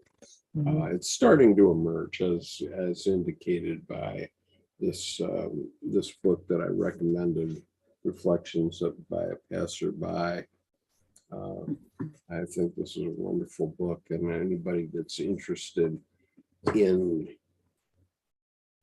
how, the wholeness of various things fit together, then this is great, because she focuses on Jung, of course, but she also shows how Edward Edinger and Lionel Corbett, even, and many others fit together, and how their different perspectives fit together. Okay, I'm going to shut up there, Jordan. You get Brian and Jordan both get some. I just wanted to say, Right. Brian, I appreciate you here today. Great commentary. And at the same time, I'm a firm believer that, like, right around age 42, it's not a midlife crisis. I mean, not to go against you, but that the midlife crisis is actually astrologically that you're in a Neptune return. I call it the Ebenezer transit. It's and think Christmas Carol, the forced reflections, Ghost of Christmas Past. And from a psychological standpoint, 42 is where, if you're creative or have a hobby, your neuroplasticity will healthify, amplify, and continue. And if you're not, it starts to cure like mud and hard pan, clay, and concrete. And that's why it's so hard to get out. And so I find there's the child becomes the parent of the man or the woman at adolescence. And there's that. So the child becomes the parent of the adult. But then at 42, after the first one, it's your responsibility to create your own rite of passage for the adult to birth the rest of your life. Because you're not striving or proving or explaining anymore. You kind of have your driver's license, so to speak. And I really appreciate that you went into med school. And it's like, that's, instead of buying a sports car, no, I'm going to go and do a trial. I'm gonna really do something for my betterment. And I really appreciate that self-inducement of rite of passage at that level of intensity. And then now again, it's important through life it's like the garden, let it go fallow, first year roots, second year foliage, third year flowers and fruits. So I just wanted to say, I really appreciate that your midlife crisis was, you didn't waste trouble. You dialed in and let's take the continuance piece. So to me, that's a more natural sense of responsibility that just feels really healthy. So kudos. Yeah, it was the right thing. There are many synchronicities. So it was the right Nice. Well, I think that we could use more consciousness in the Jungian analyst community to a certain degree. Yeah, more consciousness and less rationality. To the extent that it's a closed circle, right. Because many of us who have worked around the edges of the Jungian analyst community are, pretty knowledgeable, okay, and yet the Jungian analyst community simply ignores us. Every time we try to approach the community, we bounce off, and that's happened to me for 25 or 30 years. And for many years, I was saying to myself, well, why didn't Jung do anything during the war to correct what was going on in the psyche? He obviously knew it was a psychic epidemic that was ripping through Germany, and he saw that very early. This is one of the topics of the play that we did, where the whole point of the play is that Jung has to eat his shadow 4 times in the play. And although the play was written by 2 leading Jungian analysts, Murray Stein and Henry Abramovich, the getting somebody to perform it, for one thing, was a big deal. And Murray primarily was able to get his friends in Zurich to do it, which is how it is that the Jungian Society of Asheville, North Carolina, and Chiron Publications has given that prominence. So they do have a DVD out on their performance in 2016, and they have the script out, and it's called The Analyst and the Rabbi. Everybody should acquire that and read it. But it hasn't been broadly accepted, I don't think, in the Jungian analyst community. We're about to see whether it can be accepted this time around in the United States, because now we do have a company of 3 actors and the director who have actually performed it. Now we performed it in Helena successfully, and we're about to see whether there would be interest in us performing it in other venues. To me, that would be a terrific opportunity for Jungian societies to invite in also the Jewish community for one thing, but also other groups to consider the issues that are raised in the play. They're very important psychological issues that are there's basically a summary of Jungian psychology in there. But the question is whether Jungian analysts will even accept it, because they want to deny the shadow of Jung, which is very prominent in the play, both because of his interactions with women, the fact that he lived in a menage a trois for 40 years, an open menage a trois, right? Not to mention the whole Sabina Spielrein episode, which is mentioned in the play, very briefly, but it is mentioned. And it's something that I came to terms with long ago, but many Jungians don't want to acknowledge it, and they don't want to acknowledge Jung's role in with not the development of Nazi ideas, because in the play there's a line that Leo Beck speaks where he says, this sounds like it's straight out of Mein Kampf. And the reason he says that is because it is straight out of Mein Kampf, and where Hitler probably got it was this essay that Jung did on Jewish psychology before Mein Kampf was written. So Hitler probably borrowed that from Jung and put it in Mein Kampf. And so that fact is acknowledged in the play, and it's not acknowledged. It's not said in that way. Rabbi Beck simply says that sounds like it's straight out of Mein Kampf, which it is, which the words that were used were straight out of Mein Kampf. But anybody that knows anything about Jungian history and psychology and Jung's essays knows that those words actually came from his essay first, right? They found their way into Mein Kampf. They didn't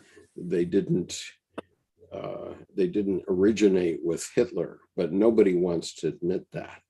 And well, and the co-opting too of the swastika. The swastika was originally the tree of life in Native American, or the wheel of life in American culture, or Native American cultures. Same medicine wheel in Chinese cultures 4,000 years ago. And now people are afraid to use it because unless they don't trick it up with some, filigree or some other arms off the fore, that people can't not think, oh, Nazi. So it was so co-opted and so distorted. And I'm glad you brought up the silo, because it's interesting to me. I mean, the irony is not lost on me that the silo is acting very in a Freudian manner. You know, and they're racist in regards to ideas, Freud and ivory tower, academia insulated into itself, whereas Jung did the Red Book and cut his teeth in a vicious psychiatric ward environment. Yes. And he's on the front lines of what's actually going on in the psyche. It's the most intense outer reaches. Whereas Freud is like, if you're not Jewish, then he gives you no credit. So it's, there's anti-Semitism. And then what's the opposite from internal, where, the Gentiles, Jewish? I mean, that's been around, but Freud was. So anyway, I think that the silo maybe being too smart for their own good, because honestly, as you and I talked about several weeks ago, and I've seen this more and more, you and I talk about something and okay, maybe it's in the collective unconscious and it appears somewhere else. Oh, cool, like minds.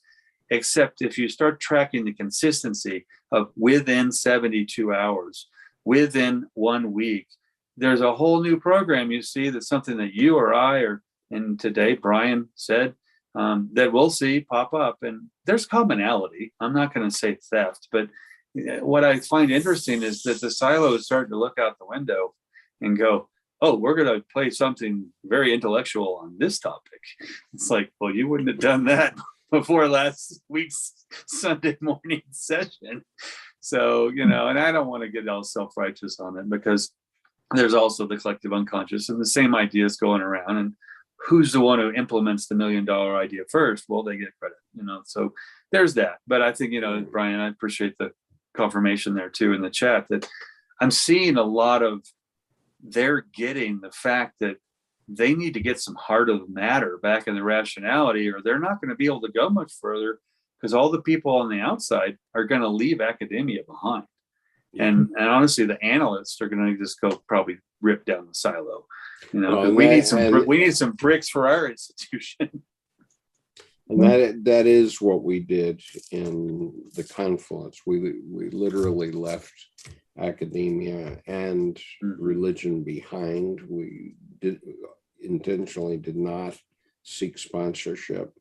And what we did do is especially through Colleen Kiber's work, is we, and Sherry Lovler's work too, to a degree, we showed people how to actually access the unconscious and start a communication and an interaction with the unconscious. And that's in Colleen's collage work, but it's also separately and available on this YouTube channel, Colleen's Mark of the Self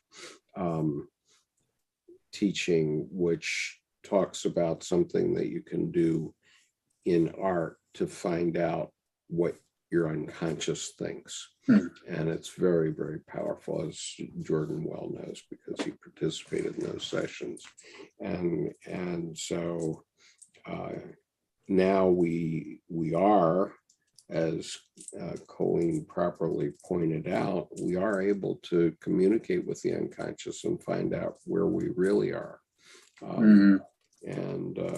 And I think Colleen's work is bringing up the point of the academia of experience, and that has value, to not have so much a syllabus. There may be a syllabus, but there's not a curriculum, or there's a curriculum and there's not a syllabus, because what comes out is going to be what happens within any particular session along certain lines. She has, directives, and okay, first draw a line, first draw a straight line, now draw a line that doesn't like straight lines.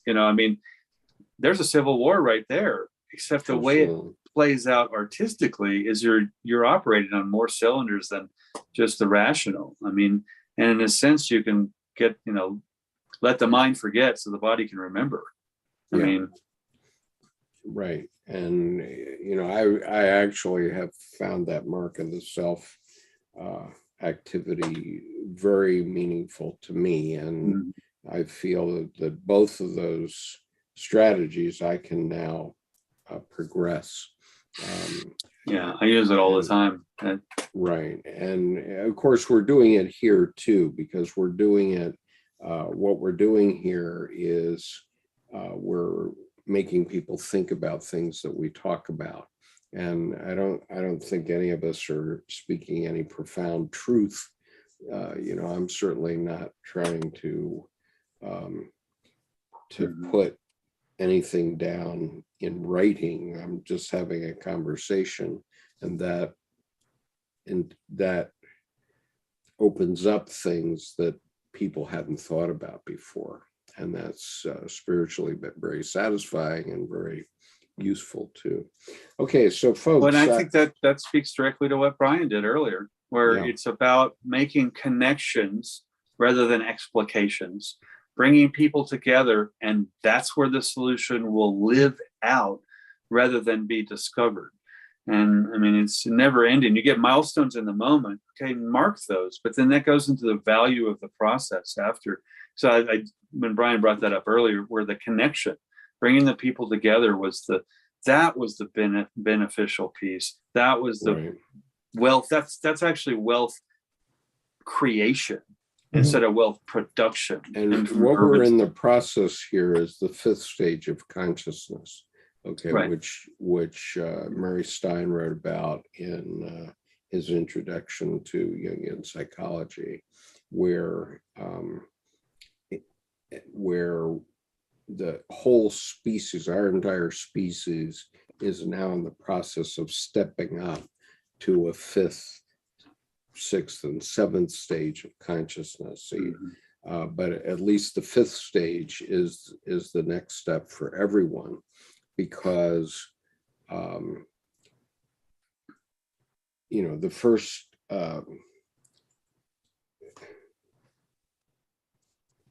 I guess I shouldn't go into it because I've now lost it. But the first stage of consciousness is actually that your parents are gods, right? And the second stage then is you have a family and that sort of thing, and you have to live in that family. The third stage is God is out there type thing, and that was going on up through the 19th century and up to the point where Nietzsche said God is dead. And then once God is dead, what it really means is that God is dead. That way of thinking about God was dead at that point. And so then the assumption was that we could go to all rationality. And what we got in return for that idea, which is the fourth stage of consciousness, is 2 world wars and lots of smaller wars. And we have the mess that we have now in our current affairs. And so the next stage of consciousness is to step above that, to see that rationality isn't everything. Okay, that there's heart as well as head. And how might that look within the human species? And that's what the age of Aquarius is. The Aquarian age is gaining wisdom. That's what Tim's image that he did for Confluence is the water bearer pouring the wisdom, the water of life down onto humanity, so that we gain enough wisdom to know that we're really all alike, and we need to find a way to live together. And that's a painful process, as we're currently seeing in our current affairs. But we do have to live with everyone, and that means everybody of every faith tradition, etc. And we have to see that we're all alike. And so that's the fifth stage of consciousness. The sixth stage of consciousness would be for everybody to understand the Kundalini, according to Murray. At least Murray's cut is that the fifth stage of consciousness is to understand the Kundalini and how that develops in each individual. And then the sixth stage of consciousness is to have a direct awareness, consciousness of the flow of spirit, I guess, into man. Which has been, some yogis get there, but from a logos point of view, we can think of these stages of consciousness. That's a very rational way of thinking about it, but it's not that easy to get to. Well, we've had glimpses too. I mean, the fifth stage of the Kundalini, I mean, if you look at the Uraeus, the cobra coming out of the pharaonic mask or off of the pharaonic headdress, the pharaohs of Egypt, that's the Kundalini emerging from the pineal gland. And so that's the differentiation piece of the frontal lobe. That's the, either higher consciousness, higher intensity of just not just frontal lobe discernment of it taking it bigger. I don't want to go into telepathy and all that stuff, but the Kundalini piece, that Uraeus, the Uraeus is the head of the cobra, the pineal gland, and Brian says the moon chakra. Yeah. And the moon is genius, poetry, madness, and at the same time it's lunar waves. So we've seen it. The moon reflects, right? Yeah, the moon reflects. It doesn't have its own light. And the funny thing is, a day sky moon always feels a little inert because the magic's gone, because you don't have some mysterious place where the light's coming from. You just see it. So, yeah. Okay, I have to call this for quits for now, but thank you, everyone. Thank you, Nancy, for joining us today. And I hope you'll join us again. We are now doing 10 o'clock Eastern time as an accommodation to our American followers a bit. But obviously this time has also been intended to support people in Europe, Africa, Middle East, India, and East Asia. And so we will be continuing at this fairly early time on Sundays in order to accommodate them at least once a week. And so we will not have a session tomorrow. There will not be a continuing reading group on tomorrow due to the 4th of July, and everybody's going to go watch the fireworks at that time. And so we have to go celebrate our reduced freedoms tomorrow. Yeah. Well, I may be watching on television. That's one of my triggers for PTSD. So I don't go watch fireworks anymore, but I will be thinking of all you thinking of fireworks, but I probably won't. The reason I might is because of the guests we may have for the evening that day, which is significant, but I'm not going to reveal their identity here. And so, and I get it on the PTSD piece. I mean, when I had Lyra, the 130-pound German Shepherd wolf, that was one gig, bullets and fireworks and lightning. And July 3rd, I'd pop her in the car and let's go way out into nowhere for 2 days, so you don't have to deal with trying to lightsaber into me, because I always felt like the reverse of Mark Hamill in Star Wars when he opens up that creature he was riding on, and she would try to climb inside. I mean, she could. I mean, a 130-pound dog. I mean, we're basically playing body to body in a way. Right. So I get it, because her fear was real, and and that's so. Right. So in terms of repairing the world, the central idea that is presented in our play is tikkun olam, which is a Jewish idea, but it means repairing the world. So let's use this 4th of July for reflection on how we can repair the world. And if you have any doubt about what I'm talking about, you might want to look at some of the video from the confluence. You won't necessarily grok it entirely, but you'll see at least the direction we're going. So anyway.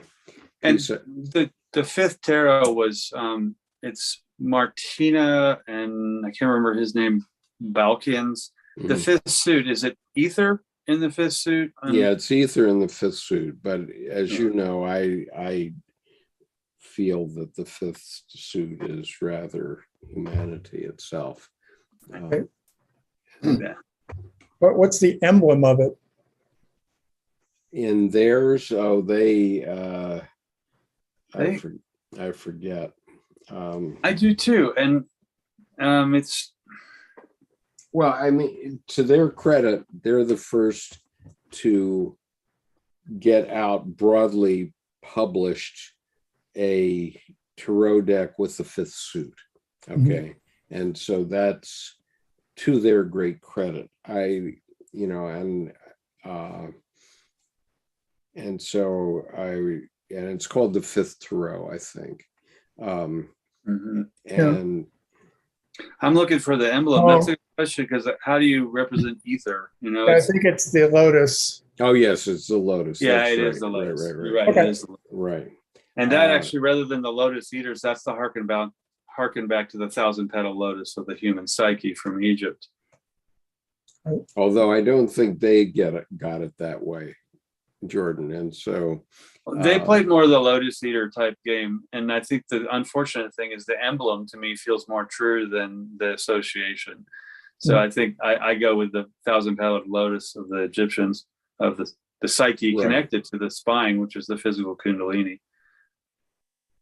Right. Okay. Yeah. So, in my pedantic, simplistic way, the fifth element is the human being. And so I think that there should be a new suit in the tarot.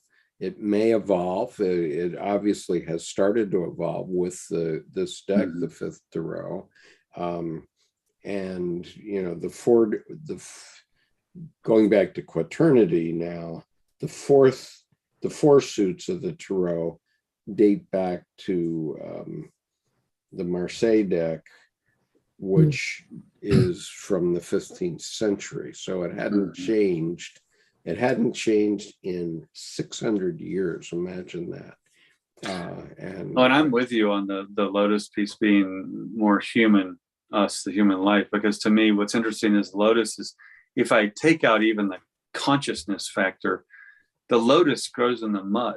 So the numinous grows in the thonic, then the numinous grows in the depth. So even if I keep it simple, just to how does your garden grow, going back to Mary Tudor, but how does your lotus grow? You grow a lotus out of the mud, so basically making beauty in that prison camp.